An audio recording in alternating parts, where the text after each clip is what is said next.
सत श्री अकाल दोस्तों, स्वागत है तुहाडा अपने channel star online study which. ते अज आपां गल करांगे जी पंजाबी भाषा दे विच रीट 2020 भर्ती लई जरूरी इंपॉर्टेंट टॉपिक अलंकारां दे बारे गल करांगे।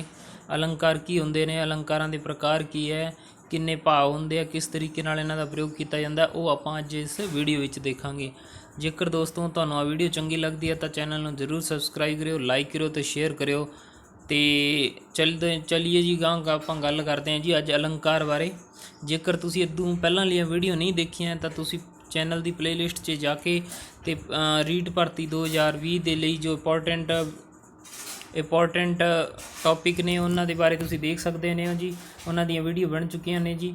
तो अज आप गल करांगे जी अलंकार बारे। तो अलंकार की हुंदे उन्हां बारे थोड़ी चर्चा करांगे।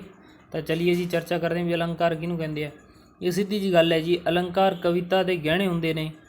अलंकार कविता के गहने होंदे आ जिस तरीके नाल कोई बंदा शरीर जिवें औरत या बंदा जो भी हुंदा है गहने धारण करता है आपनूं प्रभावशाली दिखाने वास्ते, सोहना दिखण वास्ते, उसी तरीके नाल कविता नूं सोझमई बनाउण वास्ते, उहनूं शिंगारन वास्ते किस दा प्रयोग किया जाता है, उदों आपां अलंकारां दा प्रयोग करते हैं। जिस तरह मनुख अपनी सुंदरता भाव प्रकट करन लई गहने पहनदा है, उसी तरीके नाल कविता दी भाव ते सोझकता नूं प्रभावशाली बनाउण लई भी अलंकारां दा प्रयोग कीता जांदा हैगा जी। तां इह अलंकारां दे बारे है जी। जिद्दां कि आपां गल करिए भी जिवें आदमी अपने शरीर नूं सोहना ते प्रभावशाली बनाउण दे लई भी कई तरह के गहने पहनदा है ते अपने आप नूं सजाउंदा है, उसी तरह ही कवि भी अपनी कवितावां नूं सोझमई प्रभावशाली बनाउण लई इस तरह दीयां भाषा जुगतां वरतदा है। इस तरीक़े की भाषा जुगता वरतदा है कि कवि दी ਸਾਹਿਤਕਾਰ ਦੀਆਂ इन्हां ही सोजात्मिक जुगतां नूं ही अलंकार कहा जाता है। भी सोझ भाव नूं जिहड़ियां वो रखदा है उन्होंने की कहा जाता है, उन्होंने अलंकार ही कहा जाता हैगा जी। जेकर गल की जाए इस बारे होर गल की जाए कि कवि अपनियां काव किरतां विच अखरां वरना शब्दां वाकां मुहावरिਆਂ नूं भी इस तरह वेड़दा है कि उन्हां दे जोड़ संयोग ते नवेकला चमत्कारी सोच उभरदा है। मतलब कहण दा है भी जिहड़े शब्द है वाक है अखर है उन्हां नूं इस तरीके नाल पीड़दा हैगा, मतलब जोड़दा हैगा कि जिहड़ी जोड़ दे संयोग नाल नवेकला चमत्कारिक सोच उभरदा, यानी चमत्कारिक भाव उहदे विचों निकलदा है जी। इसलिए वो अलंकारां दा प्रयोग करदा। जेकर देखी जाए यह चमत्कारिक सोच ही अलंकारां दे नाम नाल जाणिया जांदा है। तो कई बार तो कई अर्थां के पद्धर तो ही अजिही अनोखी गल कर दी जाती है कि उसके अर्थ भी चमत्कारी सोच पैदा कर देंदे है, जिन्हां नूं सुन के समझ के पाठक ते श्रोते दे झुम उठदे हैं। मतलब इस तरीके नाल चमत्कारिक भाव पैदा कर देंदा है, सोच पैदा कर देंदे। श्रोता सुन के ते उन्हां दे विच इन्ना आनंद महसूस हुंदा है कि वो झुम उठदे हैं।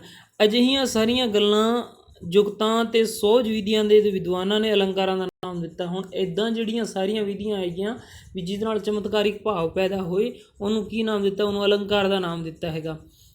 इस तरह कवियां अपणियां कवितावां विच धुनियां, शब्दां ते वाकां, मुहावरिਆਂ ते शब्दार्थां दी विलक्षण वरतों करके इस तरह के अलंकारां दी पैदा करते हैं। भी अपनी जिहड़ी ਸਾਹਿਤਕ रचना है उसनूं सिंगारन वास्ते उत्थां दी धुनियां, शब्दां, वाकां आदि दीयां वरतों करके वो चमत्कारिक भाव पैदा कर दिंदे ने। हुण जेकर गल की जाए भी भारतीय विद्वानां ने अलंकारां नूं कविता दी एक जरूरी तत्त मन्निया है। जिहड़े भारतीय विद्वान है उन्होंने इवें कहा भी अलंकार जिहड़ा है कविता का एक जरूरी तत्त हैगा। अलंकारां दे सिद्धांत उत्ते ही पिछले 1.5-2 सालों तो ही विचार हुंदा आया है।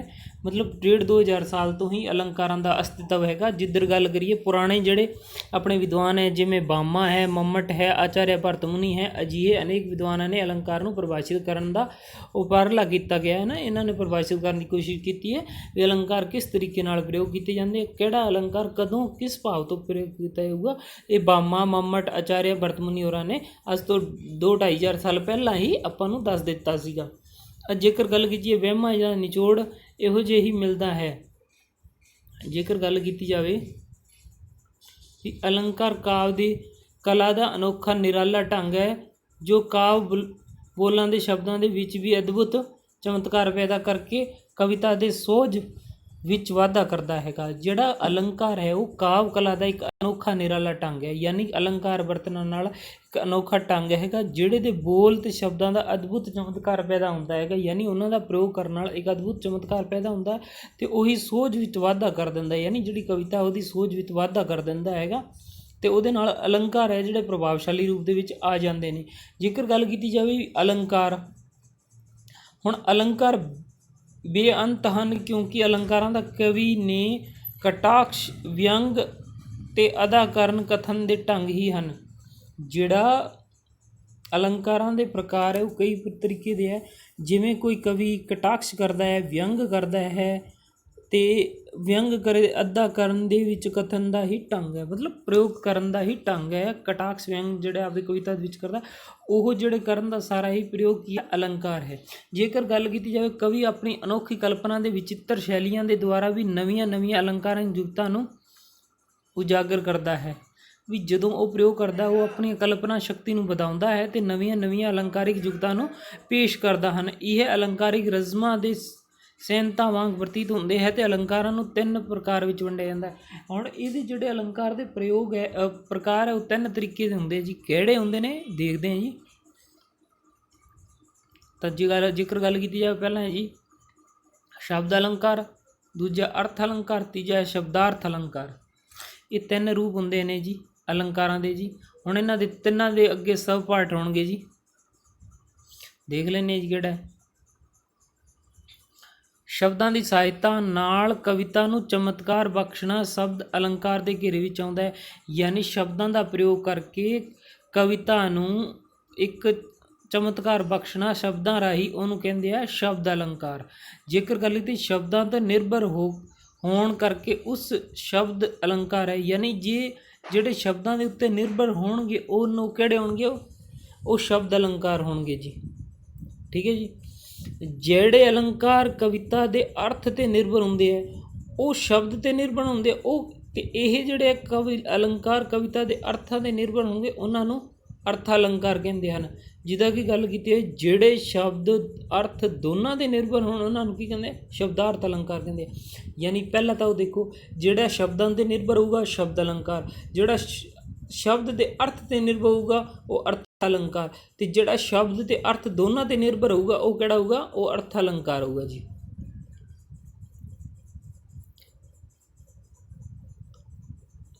ਹੁਣ ਦੇਖਦੇ ਹਾਂ ਜੀ ਆਪਾਂ ਇਹਨਾਂ ਦੀਆਂ ਪਰਿਭਾਸ਼ਾਵਾਂ ਦੇਖ ਲੈਂਦੇ ਹਾਂ ਜੀ ਕਿਹਦੀ ਕੀ ਹੈਗੀਆਂ।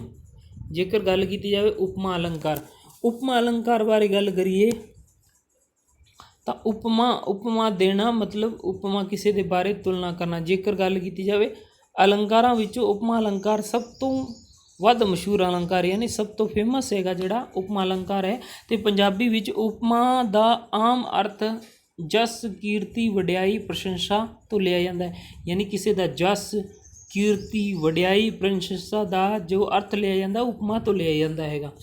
ਜੇਕਰ ਗੱਲ ਕੀਤੀ ਜਾਵੇ ਪਰ ਅਲੰਕਾਰਾਂ ਦੇ ਪ੍ਰਸੰਗ ਦੇ ਵਿੱਚ ਉਪਮਾ ਇਹ ਆਮ ਅਰਥ ਨਹੀਂ ਲਿਆ ਜਾਂਦਾ, ਸਗੋਂ ਇੱਥੇ ਉਪਮਾ ਇੱਕ ਅਲੰਕਾਰ ਦਾ ਨਾਮ ਹੈ। ਅਸੀਂ ਕਵਿਤਾ ਅਤੇ ਕਵਿਤਾ ਦੇ ਬਾਹਰ ਵੀ ਆਮ ਗੱਲਬਾਤ ਵਿੱਚ ਬਹੁਤ ਸਾਰੇ ਉਪਮਾ ਅਲੰਕਾਰਾਂ ਦੇ ਵਾਕਤ ਦੀ ਤੁਕਾਂ ਬੋਲਦੇ ਹਨ। ਵੀ ਆਪਾਂ ਕਵਿਤਾ ਤੋਂ ਇਲਾਵਾ ਵੀ ਬਾਹਰ ਵੀ ਆਪਾਂ ਉਪਮਾ ਅਲੰਕਾਰਾਂ ਦਾ ਪ੍ਰਯੋਗ ਕਰਦੇ ਹਨ। ਜਿਵੇਂ ਸਾਡੀ ਬੋਲੀ ਵਿੱਚ ਵਾਕ ਦਾ ਆਮ ਸੁਣਿਆ ਹੋਊਗਾ ਵੀ ਆਪਾਂ ਜਿਹੜੇ ਆਮ ਨੋਰਮਲ ਬੋਲਦੇ ਹੈਗੇ ਉਸ ਦਾ ਮੁਖੜਾ ਚੰਨ ਵਰਗਾ ਹੈਗਾ, ਇਹ ਉਪਮਾ ਅਲੰਕਾਰ ਹੈ ਜੀ। ਇਹਦੇ ਵਿੱਚ ਕੀ ਹੈ ਇਹ ਉਪਮਾ ਅਲੰਕਾਰ ਹੈਗਾ। ਜਿਵੇਂ ਉਪਮੇय ਕਿਹੜਾ ਹੁੰਦਾ ਜਿਹਦੀ ਜਿਵੇਂ ਮੁਖੜਾ ਜਿਹਦੀ ਜਿਸ ਚੀਜ਼ ਦੀ ਉਪਮਾ ਕੀਤੀ ਜਾਵੇ, ਜਿਸ ਦੀ ਕਿਸੇ ਵਸਤੂ ਨਾਲ ਤੁਲਨਾ ਕੀਤੀ ਜਾਵੇ ਉਹਨੂੰ ਉਪਮੇय ਬੋਲਦੇ। ਉਪਮਾਨ ਕਿਹੜਾ ਹੁੰਦਾ ਜਿਵੇਂ ਚੰਦ, ਉਹ ਵਸਤੂ ਜਿਸ ਨਾਲ ਉਪਮਾ ਕੀਤੀ ਗਈ ਯਾਨੀ ਜਿਸ ਦੇ ਨਾਲ ਉਪਮਾ ਕੀਤੀ ਗਈ ਉਹ ਜਿਸ ਦੀ ਉਪਮਾ ਕੀਤੀ ਗਈ ਹੈ, ਅਤੇ ਇਹ ਜਿਸ ਨਾਲ ਉਪਮਾ ਕੀਤੀ ਗਈ ਹੈ ਜਿਸ ਦੇ ਨਾਲ ਉਪਮਾ ਕੀਤੀ ਗਈ ਹੈ ਉਹ ਉਪਮਾਨ ਹੋਊਗਾ। ਅਤੇ ਸਾਡਾ ਗੁਣ ਸਾਂਝਾ ਗੁਣ ਕਿਹੜਾ ਹੁੰਦਾ ਜੀ, ਸਾਂਝਾ ਗੁਣ ਹੁੰਦਾ ਜਿਵੇਂ ਸੋਹਣਾ, ਦੋਨੇ ਹੀ ਸੋਹਣੇ ਹੋਣਗੇ, ਉਹ ਗੁਣ ਜੋ ਦੋਨਾਂ ਵਿੱਚੋਂ ਇੱਕੋ ਜਿਹਾ ਸਾਂਝਾ ਹੋਵੇ ਉਹ ਸਾਂਝਾ ਗੁਣ ਹੈ। ਅਤੇ ਜੇਕਰ ਗੱਲ ਕੀਤੀ ਜਾਵੇ ਵਾਚਕ ਸ਼ਬਦ ਜਿਵੇਂ ਵਰਗਾ, ਵਾਂਗੂ, ਤਰ੍ਹਾਂ। ਹੁਣ ਇਹ ਵਾਚਕ ਸ਼ਬਦ ਥੋੜ੍ਹਾ ਧਿਆਨ 'ਚ ਰੱਖਿਓ। ਵਾਚਕ ਸ਼ਬਦ ਕਿਹਨੂੰ? ਵਾਚਕ ਸ਼ਬਦ ਹੁੰਦਾ ਲਾਸਟ ਦੇ ਵਿੱਚ ਜਿਹੜਾ ਹੁੰਦਾ ਹੈਗਾ ਵਰਗਾ, ਵਾਂਗੂ, ਤਰ੍ਹਾਂ, ਜਿਉਂ। ਉਹ ਸ਼ਬਦ ਜੋ ਉਸ ਉਪਮਾ ਦੀ ਤੁਲਨਾ ਨੂੰ ਪ੍ਰਗਟ ਕਰੇ ਉਹ ਹੁੰਦਾ ਵਾਚਕ ਸ਼ਬਦ। परिभाषा देख लेने हैं। जिथे उपमान योग वस्तु उपमेय किसी होर मिलती जुलती वस्तु उपमान नाल सांझे गुणां दी समानता दसी जाए वह उपमा अलंकार हुंदा है। जिवें उपमान योग वस्तु किहड़ी होगी? उपमेय होगी, तो उहदे नाल मिलती जुलती उपमान होगी, तो दोनों का सांझा गुण समानता दसी जाए उहनूं की कहंदे? उपमान कहंदे। जिवें पंजाबी दे कवि है मोहन सिंह ने एक लिखी है ने, उन्होंने एवं किवें उपमा की है वो देख लो जी। नी अज कोई आया साडे वेड़े, नी कोई आया अज साडे वेड़े, तक्कण चन्न सूरज डुग डुग नेड़े, नशे दे ओदा मत्था तारियां ने वांगो। ठीक है जी, तारियां वांगो आया नहीं खोरे अंबर घुम घुम केड़े। यानी ये विच तारियां नाल तुलना की गई है, अंबर नाल तुलना की गई है। ये मोहन सिंह जी दी है, जिहदे विच वो दस रहे ने नी अज कोई आया साडे वेड़े, तक्कण चन्न सूरज डुग डुग नेड़े, लशे नी उहदा मत्था तारियां वांगू, आया नी खोरे अंबरां दे घुम घुम केड़े। इहदे विच मोहन सिंह जी ने उपमा की है, ते लिखिया की है जी, वो भी देख लेने। इत्थे नशे अशे उसदा मत्था तारियां वांगू, तक विच घुम, तक विच उपमा अलंकार की योजना गई है। नहीं उपमा अलंकार किया गया है। कवि किसी नायक की आमद उत्ते इन्ना खुश हुंदा है कि वह जज्बियां दे वहण विच भी बह के आह गल कहंदा है, मतलब भाव विच बह के वो एडियां वड्डियां गल कर दिंदा है, तो वह नायक की सुंदरता का अलंकारिक शैली दे विच बयान करन लग पैंदा है। तो इस जतन दे विच भी उसने उसदे मत्थे नूं तारियां दे नाल उपमाउंदा है, भी तारियां नाल उपमा दिंदा हैगा वो इस तरीके नाल, यानी उहदे जस दे विच आके। जेकर गल कीती जावे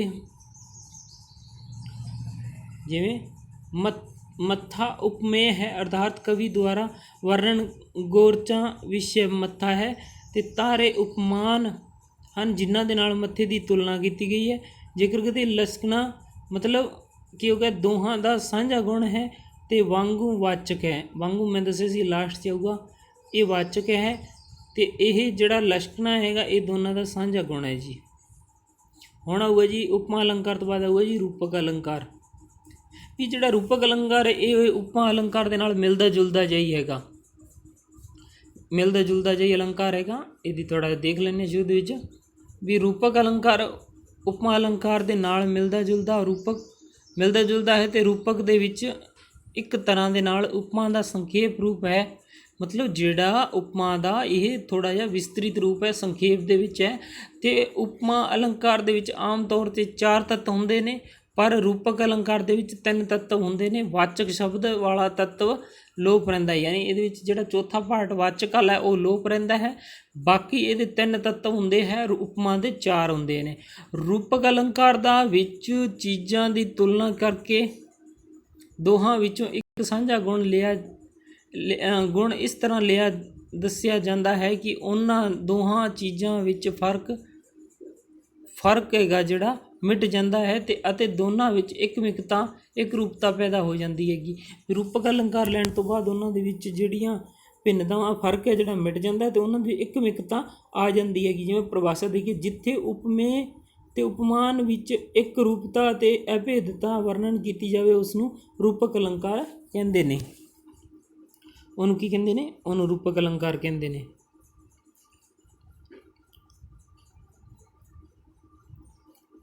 कविता विच वस्तु जां वर्णन कीता जां रिहा होवे उसनूं उपमेय कहा जाता है, अते उपमेय वस्तु नाल जिस होर वस्तु नूं मोचिया जाता है उस वह उपमान है। इस तरह दे वस्तु नूं कवि इस तरह अभेद ते एक रूप कर दिंदा है, जिवें उन्हां दे दोनां दे विच वखरता नहीं रहिंदी है, ते उहनूं रूपक अलंकार कहंदे हैं। भी कहण दा मतलब है दोनां नूं ओह समानता लिया दिंदा जिहदे विच आपां नूं पता नहीं लगदा गा भी ये किहदे बारे गल हो रही है, यानी जिहड़ी हैगी उन्हां दे विच एक रूपता दा जिहड़ा मौलिक गुण है वो ले आउंदे हैगे। ते किद्दां लिआउंदे आ? अमृता प्रीतम की कहंदी है, आ देखो जी, हुण थोड़ा पढ़ो। अमृता प्रीतम है जिहड़ी कहंदी है, विरह दा एक ਖਰਲ ਬਲੋਰੀ ਜਿੰਦੜੀ ਦਾ ਅਸਾਂ ਸੁਰਮਾ ਪਿੱਠਿਆ ਰੋਜ਼ ਰਾਤ ਨੂੰ ਅੰਬਰ ਆ ਕੇ ਨਹੀਂ ਮੰਗਦਾ ਇੱਕ ਸਲਾਈ ਵੇ। ਹੁਣ ਇਹਦੇ ਵਿੱਚ ਦੇਖੋ ਕਿੱਥੇ ਗੱਲ ਅੰਬਰ ਦੀ ਹੋ ਰਹੀ ਹੈ, ਕਿਤੇ ਇੱਕ ਪਰਸਨ ਦੀ ਗੱਲ ਹੋ ਰਹੀ ਹੈ ਤੇ ਇੱਕ ਸੁਰਮੇ ਦੀ। ਬਾਅਦ 'ਚ ਸੁਰਮਾ ਇਹਨਾਂ ਦੇ ਵਿੱਚ ਕੋਮਨ ਕਰ ਦਿੱਤਾ, ਯਾਨੀ ਆ ਜਿਹੜਾ ਪੂਰਾ ਇੱਕ ਮਿੱਕੀ ਕਰ ਦਿੱਤਾ ਗਿਆ, ਜਿਹਦੇ ਵਿੱਚ ਵੀਰੋਂ ਦਾ ਇੱਕ ਖਰਲ ਬਲੋਰੀ ਜਿੰਦੜੀ ਦਾ ਅਸੀਂ ਸੁਰਮਾ ਪਿੱਠਿਆ ਰੋਜ਼ ਰਾਤ ਨੂੰ ਅੰਬਰ ਆ ਕੇ ਮੰਗਦਾ ਇੱਕ ਸਲਾਈ ਵੇ। ਅੰਮ੍ਰਿਤਾ ਪ੍ਰੀਤਮਾ ਗੱਲ ਕਹਿ ਰਹੀ ਹੈ ਵੀ ਦੋਨਾਂ ਦੇ ਵਿੱਚ ਇੱਕ ਮਿਕਤਾ ਲਿਆਤੀ ਹੈਗੀ।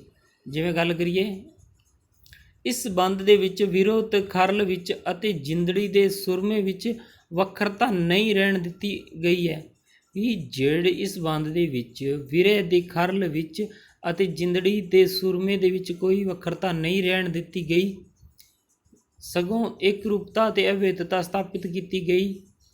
ਵੀਰੋਂ ਦੀ ਰਗੜਤਾ ਤੇ ਖਰਲ ਦੇ ਰਗੜਨ ਦਾ ਸਾਧਨ ਹੈ। ਜਦੋਂ ਕਿਹਾ ਕੰਮ ਕਰਦੇ ਹਨ, ਇਸੇ ਤਰ੍ਹਾਂ ਦੀ ਜਿੰਦੜੀ ਨੂੰ ਵੀ ਵੀਰੇ ਦੇ ਨਾਲ ਰਗੜਿਆ ਗਿਆ, ਕਿਹਾ ਗਿਆ ਅਤੇ ਸੁਰਮੇ ਵਿੱਚ ਇੱਕੋ ਜਿਹੀ ਹਾਲਾਤ ਦੱਸਿਆ ਗਿਆ, ਯਾਨੀ ਸੁਰਮੇ ਦੀ ਤੇ ਜਿਹੜੇ ਮਨੁੱਖ ਦੇ ਬਾਰੇ ਗੱਲ ਕੀਤੀ ਗਈ ਉਹਨਾਂ ਦੋਨਾਂ ਦਾ ਹੀ ਇੱਕੋ ਹੀ ਹਾਲ ਦੱਸਿਆ ਗਿਆ ਨੇ। ਵੀਰੋਂ ਦੇ ਇੱਕੋ ਹੀ ਹਾਲ ਦੱਸਿਆ, ਵੀਰੋਂ ਦੇ ਖਰਲ ਵਿੱਚ ਜਿੰਦੜੀ ਸੁਰਮੇ ਵਾਂਗੂ ਨੇ ਕੋਈ ਵੱਖਰਾ ਨਹੀਂ ਰਹਿਣ ਦਿੱਤਾ ਗਿਆ ਹੈ, ਯਾਨੀ ਵੀਰੇ ਨੂੰ ਤੇ ਸੁਰਮੇ ਨੂੰ ਦੋਨਾਂ ਨੂੰ ਇੱਕੋ ਹੀ ਕਰ ਦਿੱਤਾ ਗਿਆ ਹੈ ਤੇ ਇੱਕ ਭਾਵ ਰੂਪਤਾ ਹੈ ਤੇ ਅਭੇਦਤਾ ਹੈ। ਇਸੇ ਲਈ ਇਹਨੂੰ ਖਰਲ ਦੇ ਰੂਪ ਨੂੰ ਦੇਣ ਕਰਕੇ ਇਸੇ ਰੂਪਕ ਅਲੰਕਾਰ ਹੈ, ਯਾਨੀ ਇਹਨਾਂ ਦੋਨਾਂ ਦਾ ਭਾਵ ਇੱਕ ਕਰਤਾ ਹੈ, ਇਸ ਕਰਕੇ ਇਹ ਰੂਪਕ ਅਲੰਕਾਰ ਹੈ। ਹੁਣ ਗੱਲ ਕਰਾਂਗੇ ਅਨੁਪਰਾਸ ਅਲੰਕਾਰ। ਅਨੁਪਰਾਸ ਅਲੰਕਾਰ ਕਿਹੜਾ ਹੈ? ਜਦ ਕਵਿਤਾ ਦੇ ਵਿੱਚ ਇੱਕੋ ਜਿਹੇ ਸਮਾਨ ਵਰਨ ਅੱਖਰਾਂ ਜਾਂ ਸ਼ਬਦਾਂ ਦਾ ਵਾਰ-ਵਾਰ ਦੁਹਰਾਓ ਹੋਏ ਤਾਂ ਉਹ ਕਿਹੜਾ ਅਨੁਪਰਾਸ ਅਲੰਕਾਰ, ਯਾਨੀ ਮਿਲਦੇ ਜੁਲਦੇ ਸ਼ਬਦ ਹੋਏ ਜਿਹੜੇ ਬਾਰ-ਬਾਰ ਦੁਹਰਾਓ ਹੁੰਦੇ ਹੋਏ ਉਹ ਅਨੁਪਰਾਸ ਅਲੰਕਾਰ ਹੈ ਜੀ। ਜਿਵੇਂ ਗੱਲ ਕੀਤੀ ਜਾਵੇ ਇਸ ਤਰ੍ਹਾਂ ਦੇ ਹੋਏ ਉਸ ਵਿੱਚ ਵੀ ਸੰਗੀਤਕ ਲੈਅ ਵਚਨ ਤੋਲ ਪੈਦਾ ਹੋਏ ਉਸ ਨੂੰ ਅਨੁਪਰਾਸ ਅਲੰਕਾਰ ਕਿਹਾ ਜਾਂਦਾ ਹੈਗਾ। ਜੇਕਰ ਗੱਲ ਕੀਤੀ ਜਾਏ ਅਨੁਪਰਾਸ ਅਲੰਕਾਰ ਦਾ ਅਰਥ, ਅਨੁਪਰਾਸ ਅਲੰਕਾਰ ਦਾ ਅਰਥ ਹੁੰਦਾ ਵਾਰ-ਵਾਰ ਦੁਹਰਾਓ। ਇਹਦਾ ਅਰਥ ਹੁੰਦਾ ਵਾਰ-ਵਾਰ ਦੁਹਰਾਓ। ਇਹ ਦੁਹਰਾਓ ਵਾਰ-ਵਾਰ ਵਰਤੋਂ ਵੱਖਰਾ ਅੱਖਰ ਦੀ ਸ਼ਬਦਾਂ ਦੀ ਵੀ ਜਜ਼ਬਾਤਾਂ ਦੀ ਸ਼ਕਤੀ ਤੇ ਸ਼ਰਤ ਤੇ ਕਿ ਇਹ ਇੱਕੋ ਤੱਕ ਕਾਵ ਪੰਕਤੀ ਜਾਂ ਕਾਵ ਬੰਦ ਵਿੱਚ ਹੋਣ ਦਾ ਹੈ। ਮਤਲਬ ਇਹਦਾ ਜਿਹੜਾ ਹੈਗਾ ਇੱਕ ਕਾਵ ਪੰਕਤੀ ਵਿੱਚ ਵੀ ਹੋ ਸਕਦਾ ਹੈ ਜਿਹਦਾ ਦੁਹਰਾਓ ਬਾਰ-ਬਾਰ ਹੁੰਦਾ ਹੈਗਾ। ਮੋਹਨ ਸਿੰਘ ਜੀ ਦਾ ਇੱਕ ਉਦਾਹਰਨ ਦੇਖ ਲੈਂਦੇ ਹਾਂ ਜੀ। ਇੱਥੇ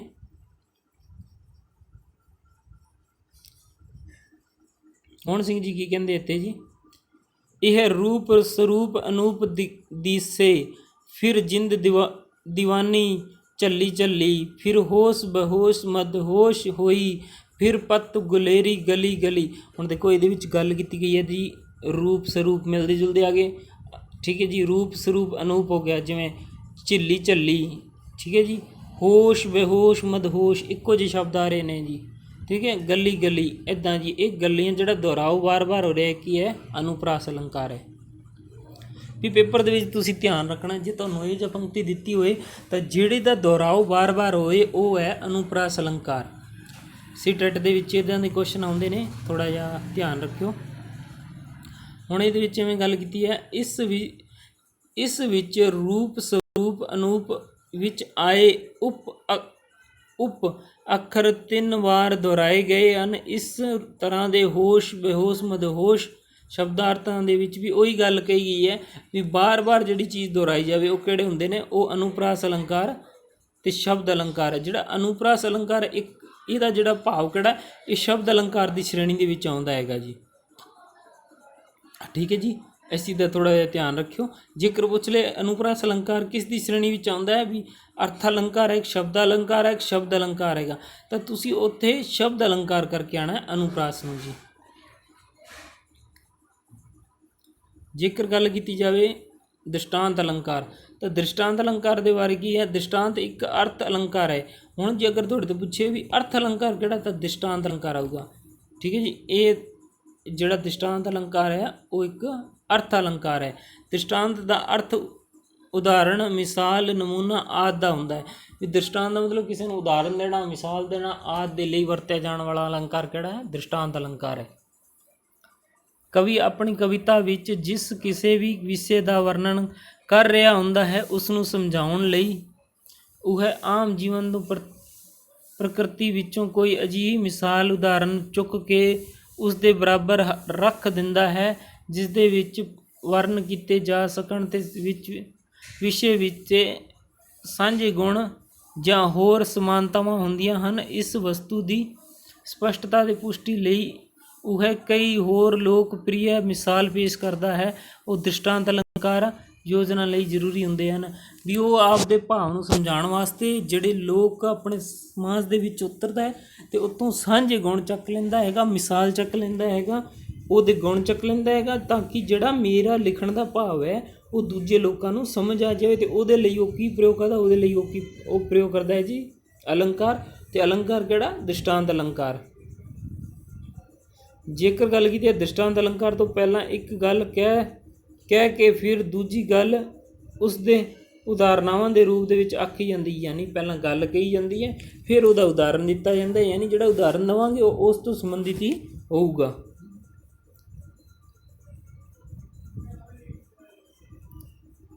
ਦੋਹਾਂ ਦਾ ਮਹੱਤਵ ਇੱਕੋ ਹੁੰਦਾ ਹੈ। ਵਿਦਵਾਨਾਂ ਨੇ ਇਸ ਗੱਲ ਦੇ ਵਾਸਤੇ ਦੋ ਸ਼ਬਦ ਕੱਢੇ ਹਨ, ਬਿੰਬ ਤੇ ਪ੍ਰਤੀਬਿੰਬ।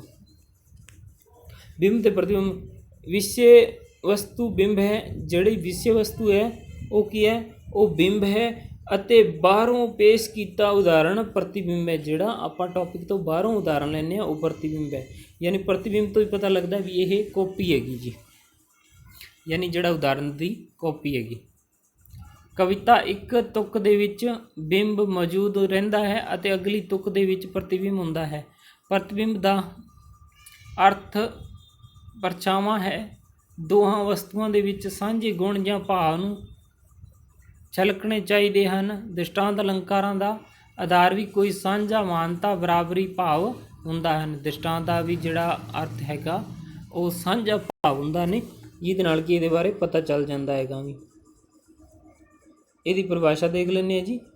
ਕਿਸੇ ਪ੍ਰਸ਼ਨ ਦੇ ਵਸਤੂ ਜਾਂ ਦਾ ਪੂਰਾ ਗਿਆਨ ਕਰਾਉਣ ਲਈ ਕਿਸੇ ਸਥਾਨ ਨੂੰ ਗੁਣ ਵਾਲੀ ਵਸਤੂ ਦਾ ਉਦਾਹਰਣ ਦੇਣਾ ਹੀ ਦ੍ਰਿਸ਼ਟਾਂਤ ਅਲੰਕਾਰ ਹੈ। ਵੀ ਜਿਹੜੇ ਭਾਵ ਸਮਝਾਉਣ ਵਾਸਤੇ ਗੁਣ ਵਾਲੀ ਚੀਜ਼ ਯਾਨੀ ਕੋਈ ਪ੍ਰਭਾਵਸ਼ਾਲੀ ਚੀਜ਼ ਦਾ ਉਦਾਹਰਣ ਦੇਣਾ ਹੀ ਦ੍ਰਿਸ਼ਟਾਂਤ ਅਲੰਕਾਰ ਹੈ। ਤਾਂ ਜੀ ਇਹ ਦ੍ਰਿਸ਼ਟਾਂਤ ਅਲੰਕਾਰ ਹੋ ਗਿਆ ਜੀ। ਜਿਵੇਂ ਇਹਦਾ ਇੱਕ ਉਦਾਹਰਨ ਦੇਖ ਲੈਂਦੇ ਹਾਂ ਜੀ।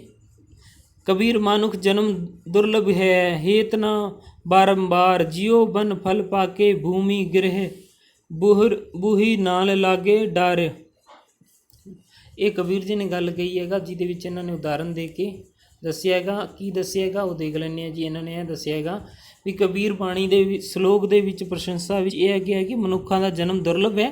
ਜਿਹੜਾ ਮਨੁੱਖਾਂ ਦਾ ਜਨਮ ਦੁਰਲਭ ਹੈ, ਬੜਾ ਥੋੜ੍ਹਾ ਮਿਲਦਾ ਹੈ ਅਤੇ ਇਸ ਦੇ ਜਨਮ ਵਾਰ-ਵਾਰ ਨਹੀਂ ਮਿਲਦਾ ਹਨ। ਇਸ ਪ੍ਰਸੰਗ ਦੇ ਵਿੱਚ ਵਿਸ਼ੇ ਵਸਤੂ ਨੂੰ ਸਪਸ਼ਟ ਕਰਨ ਲਈ ਕਬੀਰ ਜੀ ਨੇ ਇੱਕ ਦੁਨਿਆਵੀ ਮਿਸਾਲ ਪੇਸ਼ ਕੀਤੀ ਗਈ ਹੈ। ਜਿਵੇਂ ਜੰਗਲ ਰੁੱਖਾਂ ਦੇ ਲੱਗੇ ਹੋਏ ਫਲ ਪੱਕ ਕੇ ਭੁੰਜੇ ਡਿੱਗ ਪੈਂਦੇ ਹੈ ਅਤੇ ਕਿਸੇ ਵੀ ਸੂਰਤ ਵਿੱਚ ਫਿਰ ਮੁੜ ਕੇ ਰੁੱਖ ਨਾਲ ਨਹੀਂ ਲੱਗ ਸਕਦੇ। ਵੀ ਜਿਹੜਾ ਫਲ ਪੱਕ ਗਿਆ ਹੈਗਾ ਭੁੰਜੇ ਯਾਨੀ ਜ਼ਮੀਨ 'ਤੇ ਜਿਹੜਾ ਡਿੱਗ ਗਿਆ ਹੈਗਾ ਉਹ ਦੁਬਾਰਾ ਚਾਹੇ ਕਿੰਨਾ ਹੀ ਜ਼ੋਰ ਲਾ ਲਓ ਦੁਬਾਰਾ ਉਸ ਪੇੜ ਨਾਲ ਨਹੀਂ ਜੁੜਦਾ। ਇਸ ਤਰੀਕੇ ਨਾਲ ਮਨੁੱਖ ਦੀ ਜਿਹੜੀ ਜ਼ਿੰਦਗੀ ਹੈ ਉਹ ਬਹੁਤ ਥੋੜ੍ਹੀ ਹੈ, ਬਹੁਤ ਦੁਰਲਭ ਹੈ, ਬਹੁਤ ਹੀ ਔਖੀ ਮਿਲਦੀ ਹੈ। ਉਹਨੂੰ ਆਪਾਂ ਐਵੇਂ ਹੀ ਗਵਾਉਣਾ ਨਹੀਂ ਚਾਹੀਦਾ ਹਨ। ਇਸ ਲਈ ਇਹ ਉਦਾਹਰਣ ਆਪਣੇ 'ਤੇ ਵੀ ਲਾਗੂ ਹੁੰਦਾ ਹੈ। ਕਈ ਦੋਸਤ ਵੀਡੀਓ ਥੋੜ੍ਹਾ ਜਿਹਾ ਦੇਖ ਕੇ ਸਕਿਪ ਕਰ ਦਿੰਦੇ ਨੇ, ਉਹਨਾਂ ਲਈ ਇਹ ਹੈ ਵੀ ਜਦੋਂ ਤੁਹਾਡੀ ਰੀਟ ਭਰਤੀ ਆਊਗੀ ਉਦੋਂ ਤੁਹਾਨੂੰ ਟਾਈਮ ਨਹੀਂ ਮਿਲਣਾ ਹੈਗਾ ਪੜ੍ਹਨ ਦਾ ਇੰਨਾ, ਵੀ ਉਦੋਂ ਤੁਹਾਡੇ ਕੋਲ ਟਾਈਮ ਹੋਊਗਾ ਇਕੱਲਾ ਰਿਵਾਈਜ਼ ਕਰਨ ਦਾ, ਜ਼ਿਆਦਾ ਮੈਟਰ ਪੜ੍ਹਨ ਦਾ ਟਾਈਮ ਨਹੀਂ। ਇਸ ਲਈ ਜਿਹੜਾ ਹੁਣ ਲੋਕਡਾਊਨ ਚੱਲ ਰਿਹਾ ਉਹਦੇ ਵਿੱਚ ਤੁਸੀਂ ਜ਼ਿਆਦਾ ਤੋਂ ਜ਼ਿਆਦਾ ਪੜ੍ਹ ਸਕੋ ਓਨਾ ਪੜ੍ਹੋ, ਉਹਦੇ ਨਾਲ ਤੁਹਾਨੂੰ ਬੈਨੀਫਿਟ ਹੋਊਗਾ ਜੀ, ਤਾਂ ਕਿ ਜਦੋਂ ਵੀ ਪੇਪਰ ਹੋਏ ਉਦੋਂ ਤੁਸੀਂ ਤਿਆਰ ਰਹੋ ਪੂਰਾ। ਤਾਂ ਜੀ ਅੱਗੇ ਗੱਲ ਕਰੀਏ। ਜੰਗਲੀ ਫਲਾਂ ਦੇ ਦ੍ਰਿਸ਼ਟਾਂਤ ਨਾਲ ਕਬੀਰ ਜੀ ਨੇ ਮਨੁੱਖੀ ਜੀਵਨ ਦੀ ਦੁਰਲਭਤਾ ਦਾ ਜ਼ਿਕਰ ਕੀਤਾ ਹੈ। ਅਤੇ ਜੋ ਮਨੁੱਖੀ ਜਨਮ ਦੇ ਬਿੰਬ ਹਨ ਜਿਸ ਦਾ ਪ੍ਰਤੀਬਿੰਬ ਪਰਛਾਵਾਂ ਜੰਗਲੀ ਫਲ ਹਨ। ਜਿਹੜਾ ਬਿੰਬ ਹੈ ਉਹ ਤਾਂ ਮਨੁੱਖੀ ਜਨਮ ਹੈ ਅਤੇ ਉਹਦਾ ਪ੍ਰਤੀਬਿੰਬ ਕਿਹੜਾ ਜੰਗਲੀ ਫਲ ਹੈ। ਹੁਣ ਇਹ ਧਿਆਨ ਰੱਖਿਓ, ਤੁਹਾਨੂੰ ਬਿੰਬ ਪ੍ਰਤੀਬਿੰਬ ਦੇ ਬਾਰੇ ਪੁੱਛੇ ਲੈਣ ਦੇ ਕੇ ਤਾਂ ਤੁਸੀਂ ਦੇਖ ਲਓ ਜਿਹੜੀ ਓਰੀਜਨਲ ਚੀਜ਼ ਹੋਊਗੀ ਉਹ ਬਿੰਬ ਹੋਊਗੀ ਅਤੇ ਉਹਦੇ ਨਾਲ ਜਿਹੜਾ ਲੈ ਕੇ ਉਹਨੂੰ ਉਦਾਹਰਣ ਪੇਸ਼ ਕੀਤਾ ਗਿਆ ਉਹ ਪ੍ਰਤੀਬਿੰਬ ਹੋਊਗਾ। ਇਸ ਚੀਜ਼ ਦਾ ਧਿਆਨ ਰੱਖਿਓ ਜੀ। ਜੇਕਰ ਗੱਲ ਕੀਤੀ ਜਾਵੇ ਇੱਕ ਬਿੰਬ ਦੂਜੇ ਪ੍ਰਤੀਬਿੰਬ ਹੈ ਅਤੇ ਇਹਨਾਂ ਦੋਨਾਂ ਦੇ ਵਿੱਚ ਸੁਭਾਵਿਕ ਗੁਣਾਂ ਦੇ ਸਾਂਝ ਹੋਣ ਕਰਕੇ ਇਹ ਬਿੰਬ ਪ੍ਰਤੀਬਿੰਬ ਦੇ ਭਾਵ ਦੀ ਹੋਂਦ ਵਿੱਚ ਆਉਂਦੇ ਹਨ ਅਤੇ ਇਹ ਦ੍ਰਿਸ਼ਟਾਂਤ ਅਲੰਕਾਰ ਕਹੇ ਜਾਂਦੇ ਹਨ। ਹੁਣ ਗੱਲ ਕਰੀਏ ਜੀ ਅਤਕਥਨੀ ਅਲੰਕਾਰ। ਅਤਕਥਨੀ ਅਲੰਕਾਰ ਦਾ ਅਰਥ ਹੈ, ਇਹ ਸ਼ਬਦ ਅਤੀ ਅਤੇ ਕਥਨੀ ਦੋ ਹਿੱਸੇ ਹੁੰਦੇ ਨੇ। ਅਤੀ ਅਤੇ ਕਥਨੀ ਦੋ ਹਿੱਸੇ ਹੁੰਦੇ ਹਨ, ਯਾਨੀ ਗੱਲ ਨੂੰ ਬਹੁਤ ਹੀ ਬੜਾ ਚੜਾ ਕੇ ਕਹਿਣਾ, ਕਲਪਨਾ ਰਾਹੀਂ ਕਹਿਣਾ ਅਤਕਥਨੀ ਅਲੰਕਾਰ ਹੁੰਦਾ। ਜਿਹਨੇ ਸੂਰਮੇ ਟਾਈਪ ਵਿੱਚ ਪੇਸ਼ ਕਰਨਾ ਕਲਪਨਾ ਰਾਹੀਂ, ਉਹ ਕਿਹੜਾ ਅਲੰਕਾਰ ਹੁੰਦਾ? ਉਹ ਅਤਕਥਨੀ ਅਲੰਕਾਰ ਹੁੰਦਾ ਹੈ। ਜੋਸ਼ ਭਰਨ ਵਾਸਤੇ ਅਤਕਥਨੀ ਅਲੰਕਾਰ ਦਾ ਪ੍ਰਯੋਗ ਕੀਤਾ ਜਾਂਦਾ ਹੈਗਾ। ਇਹਨਾਂ ਦਾ ਅਰਥ ਸਪਸ਼ਟ ਹੈ, ਅਰਥਾਤ ਅੰਤਿਮ ਵਾਧਾ ਜਿਹੜਾ ਅਤਿਅੰਤ ਵਧਾ ਚੜਾ ਕੇ ਕਥਨ ਕਰਨਾ, ਗੱਲ ਨੂੰ ਕਰਕੇ ਬੇਹਿਸਾਬਾਂ ਵਧਾ ਕੇ ਕੋਲੋਂ ਮਸਾਲਾ ਲਾ ਕੇ ਬਿਆਨ ਕੀਤਾ ਜਾਂਦਾ ਹੈ। ਕਵੀ ਆਪਣੀ ਕਾਵ ਕਿਰਤ ਦੇ ਕਿਸੇ ਵੀ ਪਾਤਰ, ਘਟਨਾ ਜਾਂ ਗੱਲ ਦੀ ਬਹੁਤ ਉਪਮਾ ਕਰਨੇ ਲੋਚਦਾ ਹੈ ਅਤੇ ਇਸੇ ਉਲਟ ਨਿੰਦਿਆ ਕਰਨਾ ਚਾਹੁੰਦਾ ਹੈ, ਤਾਂ ਹੀ ਉਹ ਨਿੱਕੀ ਜਿਹੀ ਗੱਲ ਨੂੰ ਵਧਾ ਚੜਾ ਕੇ ਬਿਆਨ ਕਰਨ ਲੱਗ ਪੈਂਦਾ ਹੈ, ਤਾਂ ਜੋ ਕਿ ਪਾਠਕ ਅਤੇ ਸਰੋਤੇ ਦੇ ਵਿਸ਼ੇ ਵਸਤੂ ਦਾ ਮਹੱਤਵ ਚੰਗੀ ਤਰ੍ਹਾਂ ਸਮਝ ਸਕਣ। ਅਤਕਥਨੀ ਨੂੰ ਅਤਿਉਕਤੀ ਵੀ ਕਿਹਾ ਜਾਂਦਾ ਹੈਗਾ, ਅਤਿਉਕਤੀ ਵੀ ਕਿਹਾ ਜਾਂਦਾ ਹੈਗਾ, ਕਿਉਂਕਿ ਜੇ ਗੱਲ ਨੂੰ ਬਾਹਲਾ ਵਧਾ ਚੜਾ ਕੇ ਕਿਹਾ ਜਾਂਦਾ ਹੈ ਜੀ। ਜੇਕਰ ਗੱਲ ਕੀਤੀ ਜਾਵੇ,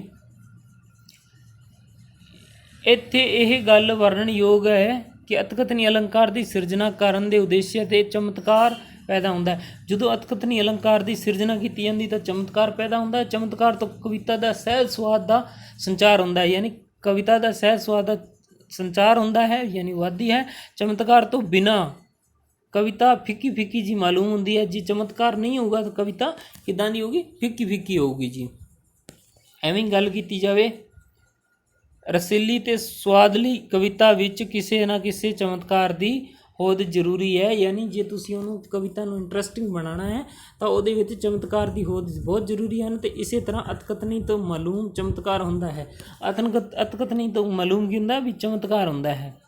ਭਾਈ ਕਾਹਨ ਸਿੰਘ ਨਾਭਾ ਨੇ ਇੱਕ ਪੰਜਾਬੀ ਉਦਾਹਰਨ ਦਿੱਤਾ ਹੈ, ਜਿਵੇਂ ਤਾਹਾਂ 70 ਭੀਮ ਹਸਤੀ ਚਲਾਏ, ਫਿਰੇ ਮਦ ਗੈਣ ਗੋਣੂ ਅਜੇ ਲੋਟ ਨਾ ਆਏ। ਇਹ ਕਾਹਨ ਸਿੰਘ ਜੀ ਕਹਿੰਦੇ ਆ, ਕਹਿਣ ਦਾ ਭਾਵ ਹੈ ਅਰਥਾਤ ਪਾਂਡਵ ਭੀਮਸੈਨ ਨੇ ਵੈਰੀਆਂ ਦੇ ਹਾਥੀਆਂ ਨੂੰ ਅਸਮਾਨਾਂ ਦੇ ਵਿੱਚ ਚਲਾ ਕੇ ਮਾਰਿਆ ਅਤੇ ਉਹ ਹੁਣ ਤੱਕ ਗਗਨਾਂ ਵਿੱਚ ਘੁੰਮ ਰਹੇ ਹਨ, ਮਤਲਬ ਗਗਨਾਂ ਦੇ ਵਿੱਚ ਹੀ ਘੁੰਮ ਰਹੇ ਹਨ। ਇਹ ਨਿਰਪੁਰੀ ਅਤੀ ਕਥਨੀ ਹੈ, ਕਿਉਂਕਿ ਇਸ ਅਸਲੀਅਤ ਨਹੀਂ ਹੈ, ਪਰ ਕਵੀ ਕਲਪਨਾ ਰਾਹੀਂ ਏਡੀ ਵੱਡੀ ਗੱਲ ਕਹਿ ਰਿਹਾ ਹੈਗਾ ਜੀ। ਵੀ ਉਹਨਾਂ ਨੇ ਐਵੇਂ ਕਿਹਾ, ਕਾਹਨ ਸਿੰਘ ਨਾਭਾ ਨੇ ਇੱਕ ਉਦਾਹਰਨ ਦਿੱਤਾ ਅਤਕਥਨੀ ਅਲੰਕਾਰ ਦਾ, ਵੀ ਭੀਮਸੈਨ ਨੇ ਵੈਰੀਆਂ ਦੇ ਹਾਥੀਆਂ ਨੂੰ ਇੰਨਾ ਜ਼ੋਰ ਦੀ ਅਸਮਾਨ 'ਚ ਸਿੱਟੇ ਕਿ ਉਹ ਅੱਜ ਤੱਕ ਵੀ ਅੰਬਰਾਂ 'ਤੇ ਘੁੰਮ ਰਿਹਾ, ਥੱਲੇ ਨਹੀਂ ਆਇਆ। ਇਹ ਆਪਾਂ ਨੂੰ ਵੀ ਪਤਾ ਹੈ ਵੀ ਇਹ ਨਿਰੀ ਕਲਪਨਾ ਹੈ, ਪਰ ਇਹਦੇ ਵਿੱਚ ਕਵਿਤਾ ਦਾ ਰੋਸ਼ ਵੱਧ ਜਾਂਦਾ ਹੈਗਾ, ਕਵਿਤਾ ਦਾ ਚਮਤਕਾਰ ਵੱਧ ਜਾਂਦਾ ਹੈਗਾ ਜੀ। ਤਾਂ ਇਹਦੀ ਪਰਿਭਾਸ਼ਾ ਕੀ ਹੈ ਉਹ ਦੇਖ ਲੈਂਦੇ ਜੀ। ਇਹਦੀ ਪਰਿਭਾਸ਼ਾ ਹੋਊਗੀ ਜੀ, ਬਹੁਤ ਵੱਡਾ ਚੜਾ ਕੇ ਵਰਣਨ ਕਰਨ ਦੇ ਕਾਵ ਰੀਤ ਨੂੰ ਅਤਕਥਨੀ ਅਲੰਕਾਰ ਕਿਹਾ ਜਾਂਦਾ ਹੈ। ਜਿਹੜੀ ਗੱਲ ਆਪਾਂ ਵਧਾ ਚੜਾ ਕੇ ਕਹਿੰਦੇ ਹਾਂ ਉਹਦੀ ਅਤਕਥਨੀ ਅਲੰਕਾਰ ਕਿਹਾ ਜਾਂਦਾ ਹੈਗਾ ਜੀ। ਜੇਕਰ ਗੱਲ ਕੀਤੀ ਜਾਵੇ, ਉਦਾਹਰਨ ਵੀ ਇਹਦਾ ਦਿੱਤਾ ਹੋਇਆ ਮੋਹਨ ਸਿੰਘ ਨੇ, ਜੇ ਤੂੰ ਗਲ ਵਿੱਚ ਫੁੱਲਾਂ ਦਾ ਹਾਰ ਪਾਇਆ, ਤੇਰੇ ਲੱਕ ਨੂੰ ਪਵੇ ਕੜਵਲ ਮੋਏ ਨੀ, ਜੇ ਤੂੰ ਹੱਥਾਂ ਤੇ ਪੈਰਾਂ ਨੂੰ ਲਾਈ ਮਹਿੰਦੀ ਨੀ, ਪਾਰ ਨਾਲ ਤੂੰ ਸੱਕੀ ਨਾ ਹਲ ਮੋਏ ਨੀ। ਠੀਕ ਹੈ ਜੀ। ਇਹਦੇ ਵਿੱਚ ਕੀ ਕਹਿ ਰਿਹਾ ਹੈਗਾ? ਮੋਹਨ ਸਿੰਘ ਅਨਾਰਕਲੀ ਬਾਰੇ ਗੱਲ ਕਰ ਰਿਹਾ ਹੈ, ਅਤੇ ਕੀ ਗੱਲ ਕਰ ਰਿਹਾ ਹੈਗਾ ਉਹ ਦੇਖ ਲੈਂਦੇ ਹਾਂ ਜੀ। ਮੋਹਨ ਸਿੰਘ ਨੇ ਸਾਵੇ ਪੱਤਰ ਨਾਮ ਦੀ ਕਾਵ ਸੰਗ੍ਰਹਿ ਦੇ ਵਿੱਚ ਅਨਾਰਕਲੀ ਦੀ ਨਾਂ ਦੀ ਇੱਕ ਕਵਿਤਾ ਵਿੱਚ ਉਹ ਬੰਦ ਲਿਆ ਗਿਆ ਹੈ, ਅਤੇ ਇਸ ਦੇ ਵਿੱਚ ਕਵੀ ਲਾਹੌਰ ਵਿੱਚ ਸਲੀਮ ਦੀ ਪ੍ਰੇਮਿਕਾ ਅਨਾਰਕਲੀ ਦੀ ਕਬਰ ਵੇਖ ਕੇ ਖਿਆਲ ਅਤੇ ਉਡਾਰੀਆਂ ਵਿੱਚ ਘੁੰਮਦਾ ਹੈ, ਮਤਲਬ ਉਹਨੂੰ ਖਿਆਲ ਆਉਂਦਾ ਹੈ, ਉਡਾਰੀਆਂ ਮਾਰਦਾ ਹੈ, ਅਤੇ ਉਹ ਕੀ ਸੋਚਦਾ ਹੈ? ਉਹ ਸੋਚਦਾ ਹੈ, ਉਸਨੇ ਹੁਸਨ ਨੂੰ ਬਿਆਨ ਕਰਦਿਆਂ ਹੋਇਆ ਕਹਿੰਦਾ ਹੈ ਕਿ ਇਹ ਅਨਾਰਕਲੀ ਤੂੰ ਇੰਨੀ ਨਰਮ ਅਤੇ ਮਾਲੂਮ ਅਤੇ ਕੋਮਲ ਕਿਸ ਤਰੀਕੇ ਦੀਆਂ ਨੇ, ਹੈ ਨਾ। ਨਰਮ ਅਤੇ ਕੋਮਲ ਕਿਵੇਂ ਹੈ? ਤੇਰੇ ਗਲ ਵਿੱਚ, ਯਾਨੀ ਤੇਰੇ ਜਿਹੜੀ ਗਲੇ 'ਚ ਫੁੱਲਾਂ ਦੀ ਹਾਰ ਪਾਇਆ ਹੋਇਆ ਹੈ, ਉਹ ਪਾਉਣ ਨਾਲ ਤੇਰੇ ਲੱਕ ਦੇ ਵਿੱਚ ਕੜਵਲ ਪੈ ਗਈ, ਯਾਨੀ ਲਚਕ ਪੈ ਗਈ ਹਨ, ਅਤੇ ਪੈ ਜਾਂਦੀ ਹਨ, ਅਤੇ ਹੱਥਾਂ ਦੇ ਪੈਰਾਂ ਦੇ ਵਿੱਚ ਜਿਹੜੀ ਮਹਿੰਦੀ ਲਾਈ ਉਹਦਾ ਤੂੰ ਭਾਰ ਵੀ ਸਹਿਣ ਨਹੀਂ ਕਰ ਸਕਦੀ ਹਨ। ਹੁਣ ਜੇਕਰ ਗੱਲ ਕੀਤੀ ਜਾਵੇ ਫੁੱਲਾਂ ਤੋਂ ਭਾਰ ਨਾਲ ਲੱਕ ਦੀ ਕੜਵਲ, ਯਾਨੀ ਲੱਕ ਦੇ ਵਿੱਚ ਲਚਕ ਪੈਣਾ, ਇੱਕ ਮਹਿੰਦੀ ਦੇ ਭਾਰ ਨਾਲ ਸਹਾਰਨਾ ਅਤੇ ਵਰਣਨ ਵਧਾ ਚੜਾ ਕੇ ਕੀਤਾ ਗਿਆ ਹੈਗਾ, ਵੀ ਫੁੱਲਾਂ ਦਾ, ਮਹਿੰਦੀ ਦਾ ਉਦਾਹਰਣ ਦਿੱਤਾ ਹੈਗਾ, ਅਤੇ ਜੋ ਕਿ ਅਸੰਭਵ ਹੈ, ਬੇਦਲੀਲ ਹੈ, ਜਾਪਦਾ ਹੈ। ਅਤਕਥਨੀ ਅਲੰਕਾਰ ਹੈ, ਮਤਲਬ ਅਤਕਥਨੀ ਅਲੰਕਾਰ ਹੈ ਇਹ ਕਹਿਣ ਦਾ ਮਤਲਬ ਕੋਈ ਫੁੱਲਾਂ ਨਾਲ ਹੀ ਕਿਸੇ ਦੀ ਲਚਕ ਪਈ ਹੈ ਜਾਂ ਮਹਿੰਦੀ ਦੇ ਭਾਰ ਨਾਲ ਹੀ ਕੋਈ ਉਹਦੇ ਹੱਥ ਥੱਕੇ ਹੈ ਜੀ। ਇਸ ਤਰੀਕੇ ਨਾਲ ਇਹ ਸਿਰਫ ਅਤਕਥਨੀ ਹੈ ਜੀ ਕਵੀ ਦੀ, ਪਰ ਉਹ ਪੇਸ਼ ਕਰ ਰਿਹਾ ਜਿਹਦੇ ਨਾਲ ਕਿ ਕਵਿਤਾ ਦਾ ਭਾਵ ਚਮਤਕਾਰ ਪੈਦਾ ਕਰ ਰਿਹਾ ਹੈ। ਇਸੇ ਤਰੀਕੇ ਨਾਲ ਕਵੀ ਦਾ ਮਹੱਤਵ ਅਨਾਰਕਲੀ ਦੇ ਹੁਸਨ ਦੇ, ਉਸਦੀ ਕਮਰ ਦੀ ਲਚਕ, ਉਸਦੇ ਕੋਮਲਤਾ ਆਦਿ ਦਾ ਬਿਆਨ ਕਰਦਾ ਹੈ, ਪਰ ਉਹ ਲੋਕ ਮਰਿਆਦਾ ਨੂੰ ਟੱਪ ਕੇ ਅਸੰਭਵ ਕਲਪਨਾਵਾਂ ਦੇ ਕਰਦਾ ਹੋਇਆ ਚਮਤਕਾਰ ਪੈਦਾ ਕਰ ਦਿੰਦਾ ਹੈ ਤੇ ਵੱਲ ਵੀ ਰੁਚਿਤ ਹੁੰਦਾ। ਚਮਤਕਾਰ ਪੈਦਾ ਕਰਨ ਲਈ ਅਤਕਥਨੀ ਅਲੰਕਾਰ ਵਰਤਿਆ ਜਾਂਦਾ, ਯਾਨੀ ਜਿਹੜਾ ਉਹ ਅਨਾਰਕਲੀ ਦੀ ਸੁੰਦਰਤਾ ਦਾ ਇੰਨਾ ਮਤਲਬ ਹੁਸਨ ਦਾ ਇੰਨਾ ਵਡਿਆਈ ਕਰਦਾ ਹੈ ਕਿ ਉਹ ਲੋਕ ਲਾਜ ਵੀ ਅੱਗੇ ਟੱਪ ਕੇ ਅਤੇ ਉਸ ਤੋਂ ਬਾਅਦ ਅਤਕਥਨੀ ਅਲੰਕਾਰ ਦੇ ਵਿੱਚ ਪਹੁੰਚ ਜਾਂਦਾ ਹੈ। ਤਾਂ ਜੀ ਇਹ ਸੀ ਅਤਕਥਨੀ ਅਲੰਕਾਰ, ਜਿਹਦੇ ਵਿੱਚ ਕੀ ਹੈ ਇੱਕ ਨया ਚਮਤਕਾਰ ਪੈਦਾ ਹੁੰਦਾ ਹੈ। ਜਿਹੜੀ ਗੱਲ ਨੂੰ ਵਧਾ ਚੜ੍ਹਾ ਕੇ ਪੇਸ਼ ਕਰਦੇ ਉਹ ਅਤਕਥਨੀ ਅਲੰਕਾਰ ਹੈ। ਅਤੇ ਜਿਹੜੇ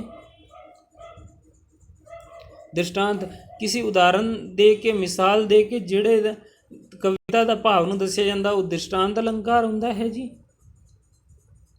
ਅਨੁਪਰਾਸ ਅਲੰਕਾਰ ਦਾ ਇੱਕ ਹੀ ਚੀਜ਼ ਨੂੰ ਬਾਰ-ਬਾਰ ਜਿਹੜੇ ਸ਼ਬਦ ਆਉਂਦੇ ਉਹ ਅਨੁਪਰਾਸ ਅਲੰਕਾਰ ਹੁੰਦੇ ਨੇ। ਅਤੇ ਉਸੇ ਤਰੀਕੇ ਨਾਲ ਰੂਪਕ ਅਲੰਕਾਰ ਜਿਹੜਾ ਹੈਗਾ ਉਪਮਾ ਅਲੰਕਾਰ ਦਾ ਵਿਸਤ੍ਰਿਤ ਰੂਪ ਹੁੰਦਾ ਨੇ। ਅਤੇ ਇਸੇ ਤਰੀਕੇ ਨਾਲ ਉਪਮਾ ਅਲੰਕਾਰ ਹੁੰਦਾ ਜਿਹਦੇ ਨਾਲ ਕਿਸੇ ਦੀ ਉਪਮਾ ਕੀਤੀ ਜਾਂਦੀ ਹੈ, ਉਹ ਉਪਮਾ ਅਲੰਕਾਰ ਸੀਗਾ।